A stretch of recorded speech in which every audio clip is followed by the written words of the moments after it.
Mega love shoutout po tayo dyan mga kabsat. So tayo magluto ng special pusit recipe.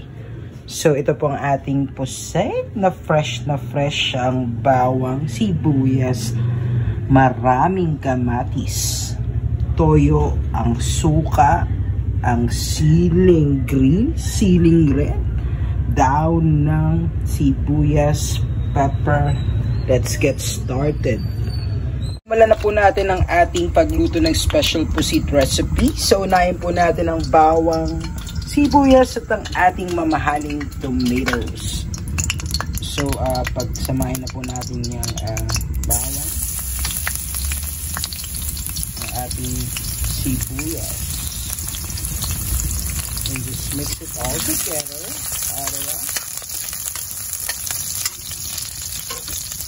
Yan na nga guys, yung medyo brown na po ng konti ang ating bawang at sibuyas. Make sure po na wag po natin susunugin yung bawang kasi papait. Maglagay na po na tayo ng mamahaling tomatoes.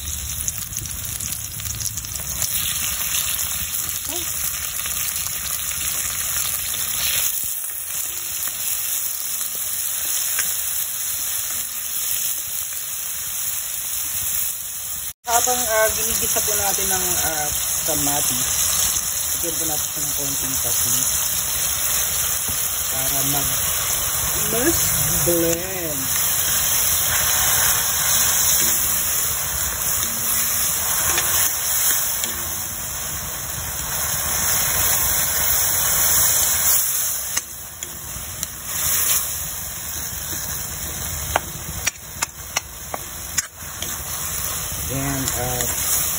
Mas maganda po pag lutong-luto yung tomatoes.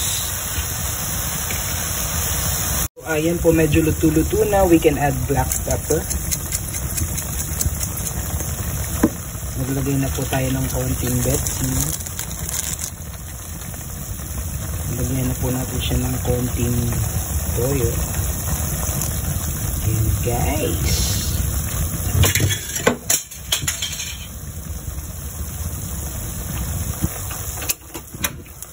medyo naan lang natin yung apoy. So after ng few minutes later ay luto na po ang ating tomatoes, ang ating ginisa, ang ating toyo. They're all together na po guys. Then we have the magic pusit. So yan po, lalagay po yan pag kumukulo na po ang ating pinaka ginisa. Kasi po bakit kamo ay mabilis lamang po maluto ang pusit. Pusit.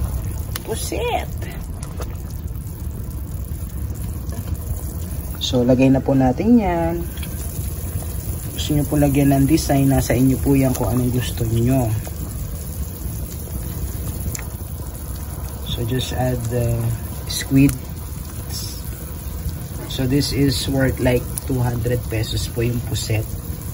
Ayan na nga guys, paglagay lahat po ng puset ay isi-simmer lamang po natin siya ng like 2 to 3 minutes. Kasi mabilis lamang po maluto ang puset. Huwag po natin siyang i-overcook. Bakit kamo? Kasi po mabilis. Yun po bakit lumiliit agad ang puset. So pakuluan lang natin siya ng mga 1 to 3 minutes later. Balikan po natin siya guys. Na guys, pagkulo niyan ay ayan na po yan. Nakasarap po niyan. Tsaka po natin siya lagyan ng sili na depende po sa gusto nyo. So ayan na po, ay luto na po siya. Patayin po natin siya guys. O diba? Mamaya po natin siya dagdagan pa natin ng konti pang sili at anghang.